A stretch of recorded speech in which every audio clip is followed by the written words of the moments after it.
जगत्प्रभुं देवदेव मननन्तं पुरुषोत्तमं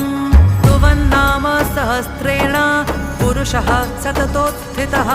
तमेव चार्चयन् नित्यं भक्त्या पुरुषमव्ययम् ध्यायन् स्तुवन्नमस्यन् च यजमानस्तमेव च अनादिनिधनं विष्णुं सर्वलोकमहेश्वरं